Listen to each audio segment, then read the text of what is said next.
ओम शांति। पुस्तक पठन श्रीमद् भगवत गीता रहस्य। लेखक ब्रह्मा कुमार सुधांशु शेखर मिश्र। सप्तम अध्याय राजयोग। आत्मशुद्धि बा अंतकरण शुद्धि ही योगर मुख्य लक्ष्य। जुंजात जोग आत्मविशुद्धये। जन्म जन्मांतरर विकर्म बा पापकर्म द्वारा वर्तमान कली जुगरे आत्मा कुसंस्कारग्रस्त बा मलिन हो जाइछि। अनेक दिन व्यवहार कला परे स्वर्ण अलंकार मलिन हो जाए। ताको निआरे पोड़ी घसी माजिदेले पुनः तार पूर्व तेज फेरी आसे।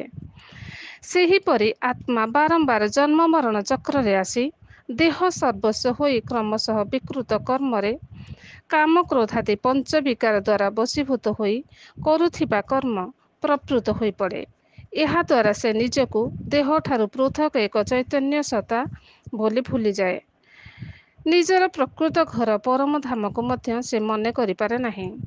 ମୁଁ ଆତ୍ମା ପରମାତ୍ମାଙ୍କ ସନ୍ତାନ, ଏହି ସ୍ମୃତି ମଧ୍ୟ ତାର ବିସ୍ତୃତ ହୋଇଯାଏ। ଏହି ବିସ୍ତୃତି ଆତ୍ମାକୁ ବିକାରଯୁକ୍ତ କର୍ମ ପାଇଁ ପ୍ରେରିତ କରେ।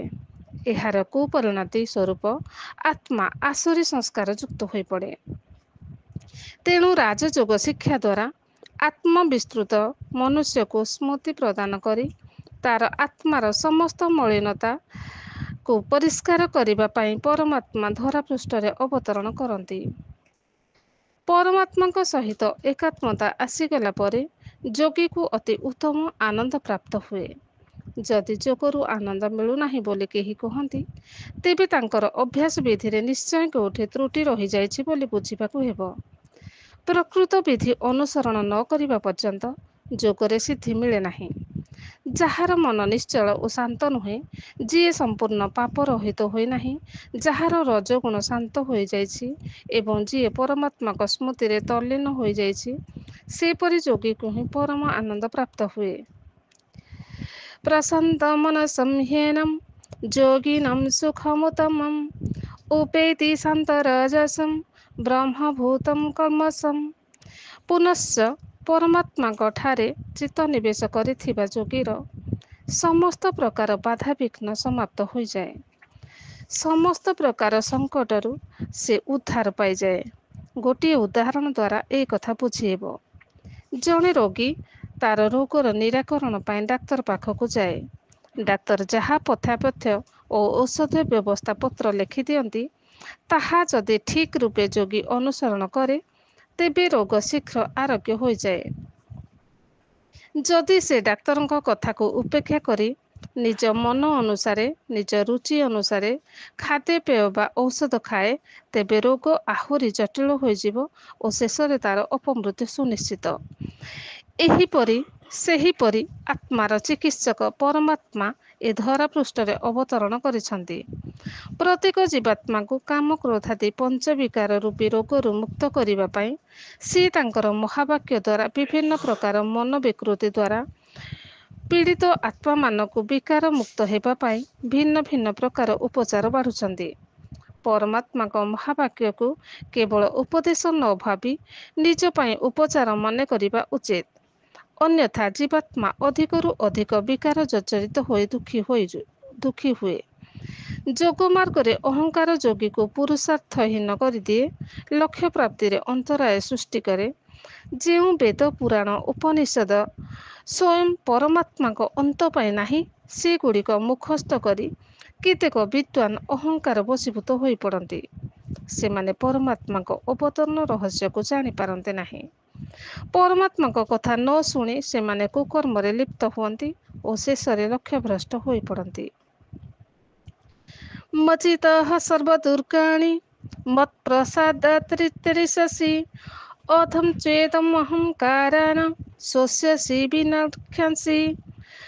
ପରମାତ୍ମାଙ୍କ ସହିତ ଜୀବାତ୍ମାର ସମ୍ବନ୍ଧ ଚିରନ୍ତନ। ସଂସାର ସହିତ ଶରୀର ସମ୍ପର୍କ ଅନିତ୍ୟ। ବର୍ତ୍ତମାନ ଜନ୍ମରେ ଜୀବାତ୍ମାର ଯେଉଁମାନେ ପିତା ମାତା ଭାଇ ବନ୍ଧୁ ଆଦି ଶାରୀରିକ ସମ୍ବନ୍ଧୀ ଅଟନ୍ତି, ପୂର୍ବ ଜନ୍ମରେ ସେମାନେ ତାର କେହି ନଥିଲେ ବା ଅନ୍ୟ କୌଣସି ସମ୍ବନ୍ଧ ସେମାନଙ୍କ ସହିତ ନଥିଲା। ଜୀବାତ୍ମା ତାର ପୂର୍ବ ଜନ୍ମର ଋଣ ପରିଶୋଧ କରିବାକୁ ବା ଅସୁଲ କରିବାକୁ ସମ୍ପୃକ୍ତ ବ୍ୟକ୍ତିଙ୍କ ଘରେ ଜନ୍ମ ନିଏ। ତେଣୁ ଶାରୀରିକ ସମ୍ବନ୍ଧ ପରସ୍ପର ମଧ୍ୟରେ ସ୍ୱାର୍ଥ ଥାଏ। କିନ୍ତୁ ପରମାତ୍ମାଙ୍କ ସହିତ ଆତ୍ମାର ଯେଉଁ ପିତା ପୁତ୍ରର ସମ୍ପର୍କ ଏଥିରେ କୌଣସି ସ୍ୱାର୍ଥ ନଥାଏ। ଏହା ପ୍ରାରବ୍ଧ କର୍ମଜନିତ ଜନ୍ମଗତ ସମ୍ପର୍କ ନୁହେଁ। ଆତ୍ମା ଓ ପରମାତ୍ମାଙ୍କ ମଧ୍ୟରେ ଯେଉଁ ପିତା ପୁତ୍ରର ସମ୍ପର୍କ ତାହା ଅନାଦି, ଶାଶ୍ୱତ ଓ ଚିରନ୍ତନ। ଜୀବାତ୍ମା ଯେତେ ଥର ଘଟ ପରିବର୍ତ୍ତନ କଲେ ମଧ୍ୟ ଏ ସମ୍ପର୍କ ଅବ୍ୟାହତ ରହେ। କିନ୍ତୁ ଆତ୍ମା ଯେତେବେଳେ ଏ କଥା ଭୁଲିଯାଇ କେବଳ ଦେହ ସର୍ବସ୍ୱ ହୋଇଯାଏ, ସେତେବେଳେ ତାର ସମ୍ପର୍କ କେବଳ ସଂସାର ସହିତ ରହିଯାଏ। ଇନ୍ଦ୍ରିୟାତୀତ ସତ୍ତାର ଆତ୍ମା ଓ ପରମାତ୍ମା ଅସ୍ତିତ୍ୱକୁ ସହଜରେ ସେ ଅନୁଭବ କରିପାରେ ନାହିଁ। ତେଣୁ ଦେହାଭିମାନୀ ଜୀବାତ୍ମା ପରମାତ୍ମାକୁ ମଧ୍ୟ ମାତୃଗର୍ଭରେ ଜନ୍ମ ନେଇ ବିଭିନ୍ନ ନାମ ରୂପରେ ଅବତାର ଗ୍ରହଣ କରିବା କଥାକୁ ସ୍ୱୀକାର କରିନିଏ। ଅଶରୀରୀ ପରମାତ୍ମାକୁ ଭୁଲିଯାଇ ବିଭିନ୍ନ ଦେବତାଙ୍କୁ ତାଙ୍କର ଅବତାର ରୂପେ ପୂଜା କରେ। ଏହା ଦ୍ୱାରା ଜୀବାତ୍ମାଙ୍କୁ କିଛି ସୁଖ ଓ ଶାନ୍ତି ମିଳେ। କିନ୍ତୁ ପରମାତ୍ମାଙ୍କ ପ୍ରକୃତ ପରିଚୟ ଅଭାବରୁ ସେ ତାଙ୍କୁ ସମ୍ପୂର୍ଣ୍ଣ ରୂପରେ ପାଇପାରେ ନାହିଁ। ତେଣୁ ପରମାତ୍ମା କୁହନ୍ତି, ହେ ଆତ୍ମା, ତୁ ମନକୁ ସ୍ଥିର କରି ମୋ ଠାରେ ବୁଦ୍ଧି ନିବେଶ କର। ଏହା ଦ୍ୱାରା ତୁ ମୋତେ ଅନୁଭବ କରିପାରିବୁ।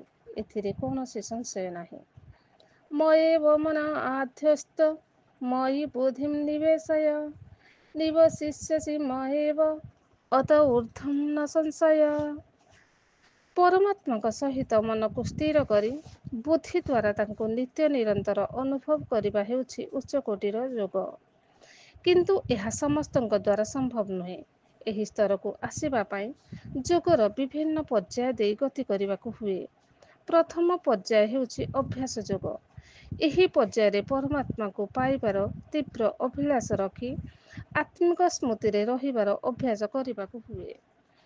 ଏହି ବିଧି ଅନୁସରଣକାରୀମାନେ ବ୍ରାହ୍ମ ମୁହୂର୍ତ୍ତରୁ ଶଯ୍ୟା ତ୍ୟାଗ କରି ସ୍ନାନ ଶୌଚାଦି ସମାପନ କରିବେ ଓ ସହଜ ଆସନରେ ଉପବେଶନ ପୂର୍ବକ ନିଜକୁ ଦେହଠାରୁ ପୃଥକ୍ ଏକ ଚୈତନ୍ୟ ସତ୍ତା ଆତ୍ମା ବୋଲି ମନେ କରିବେ।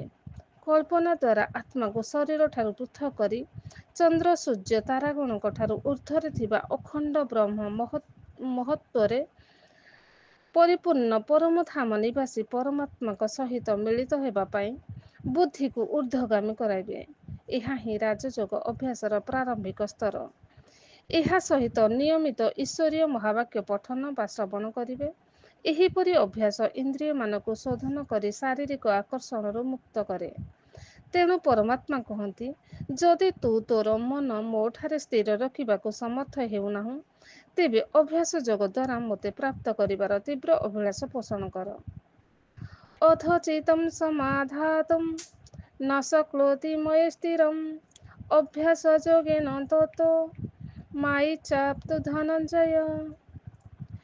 କ୍ରମଶଃ ଓମ୍ ଶାନ୍ତି।